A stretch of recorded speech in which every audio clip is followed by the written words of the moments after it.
Assalamualaikum anak-anak ibu yang hebat, semangat pagi. Seperti biasa, kali ini ayo belajar bersama lagi dengan Bu Indah. Semangat! Kali ini kita akan belajar tema 1, subtema 1, tumbuhan sahabatku. Pembelajaran ketiga.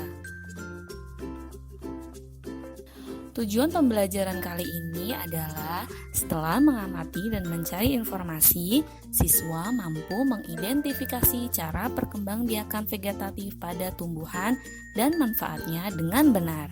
Kemudian, setelah berdiskusi, siswa mampu menyampaikan cara perkembangbiakan vegetatif tumbuhan dengan benar melalui tabel. Ayo, di sini siapa yang masih ingat dengan perkembangbiakan jagung? Perkembangbiakan jagung dilakukan secara generatif yang ditandai dengan adanya peristiwa penyerbukan dan pembuahan sampai terbentuk biji dan tumbuh menjadi tanaman baru. Perkembangbiakan tumbuhan dibagi menjadi dua. Yang pertama, perkembangbiakan generatif, yang kedua, perkembangbiakan vegetatif. Lalu bagaimana ya caranya perkembangbiakan tumbuhan secara vegetatif? Nah, ternyata ada dua cara perkembangbiakan secara vegetatif. Yang pertama, secara alami, yang kedua, secara buatan. Yang pertama kita pelajari sekarang adalah vegetatif alami. Perkembangbiakan vegetatif yang pertama adalah tunas. Tunas adalah perkembangbiakan individu baru yang tumbuh dari tumbuhan induknya. Individu baru yang dihasilkan melalui tunas biasanya tumbuh di samping induknya. Nah, contoh dari tumbuhan yang berkembang biak dengan tunas adalah bambu, nanas, dan pisang.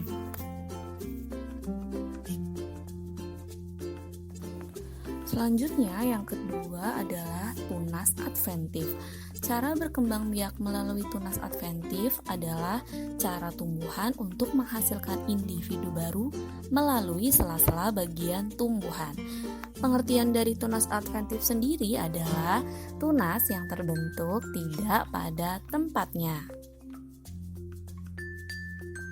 Nah, untuk tunas adventif ternyata terdiri dari berbagai macam.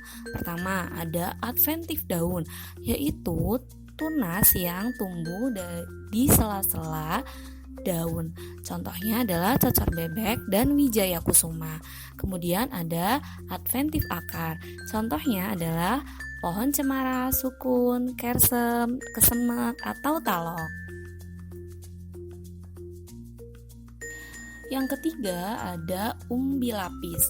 Umbi lapis atau bulbus merupakan bagian tumbuhan yang berupa batang yang berada di dalam tanah.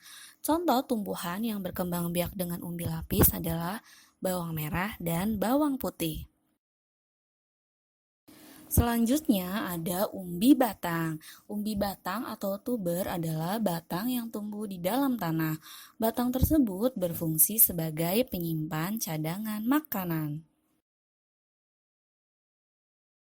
Yang kelima ada umbi akar.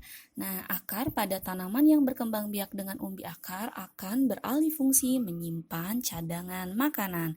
Perkembangbiakan jenis tanaman ini melalui tunas yang tumbuh dari bekas batangnya. Yang keenam ada geragi atau stolon. Nah, geragi atau yang biasa disebut juga dengan stolon merupakan batang yang tumbuh merambat di atas tanah. Contoh tumbuhan yang berkembang biak dengan stolon adalah stroberi, arbei, rumput teki, dan pegagan. Selanjutnya yang ketujuh adalah rizoma. Bagian tumbuhan rizoma merupakan modifikasi batang tumbuhan yang tumbuhnya menjalar di bawah permukaan tanah dan dapat menghasilkan tunas. Contoh tumbuhan yang berkembang biak dengan cara rizoma Pertama adalah jahe, lengkuas, temulawak, dan kunyit. Nah, anak-anak, kita harus banyak bersyukur karena negara Indonesia merupakan negara yang sangat kaya. Di negara kita banyak sekali tumbuhan yang bisa tumbuh, sehingga kita bisa memanfaatkan untuk kehidupan sehari-hari. Nah, anak-anak, alhamdulillah materi hari ini sudah selesai. Hari ini kita sudah belajar tentang vegetatif alami pada tumbuhan. Semoga ilmu yang kita dapat hari ini bisa bermanfaat. Sampai bertemu besok ya. Wassalamualaikum warahmatullahi wabarakatuh.